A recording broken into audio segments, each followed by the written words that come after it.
விருதுநகர் மக்களவை தொகுதி தேர்தல் முடிவு குறித்து எம்பி மாணிக்கம் தாக்கூர் மற்றும் விஜய பிரபாகரன் தாக்கல் செய்துள்ள மனுக்களை தொடக்கத்திலிருந்து புதிதாக விசாரிக்க வேண்டும் என சென்னை உயர்நீதிமன்றத்திற்கு உச்சநீதிமன்றம் உத்தரவிட்டுள்ளது.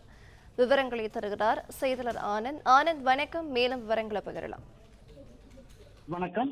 கடந்த ஆண்டு மே மாதம் நடைபெற்ற மக்களவைத் தேர்தலில் விருதுநகர் தொகுதியின் காங்கிரஸ் சார்பில் போட்டியிட்ட மாணிக்கம் தாக்கூர் 4379 வாக்குகள் வித்தியாசத்தில் எதிர்த்து போட்டியிட்ட தேமுதிக வேட்பாளர் விஜய பிரபாகரை வெற்றி பெற்றார். இந்த நிலையில் அவரது வெற்றியை செல்லாது என அறிவிக்க வேண்டும் என கோரி தேமுதிக சார்பில் போட்டியிட்டு தோல்வியடைந்த விஜய பிரபாகர் சென்னை உயர்நீதிமன்றத்தில் தேர்தல் வழக்கு தொடர்ந்திருந்தார். அந்த மனுவில் தேர்தல் வேட்புமனுவில் உண்மைத்தன்மைகளை மாணிக்கம் தாக்கூர் மறைத்திருப்பதாகவும் ஊழல் நடவடிக்கையில் ஈடுபட்டிருப்பதாகவும் அவர் குற்றம் சாட்டியிருந்தார்.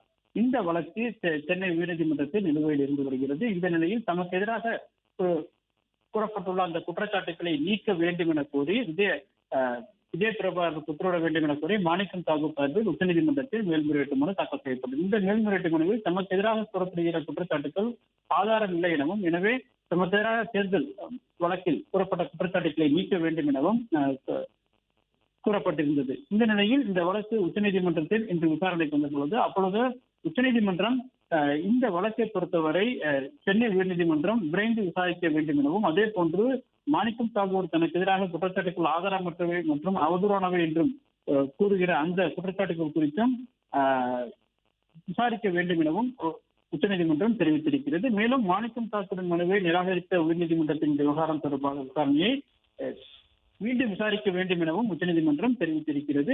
மேலும் இந்த வழக்கை விரைந்து விசாரிக்க வேண்டும் எனவும் உச்சநீதிமன்றம் உத்தரவிட்டு மேல்முறையீட்டு வழக்குகளை முடித்து வைத்துள்ளது. விவரங்களை வழங்கியமைக்கு நன்றி ஆனந்த்.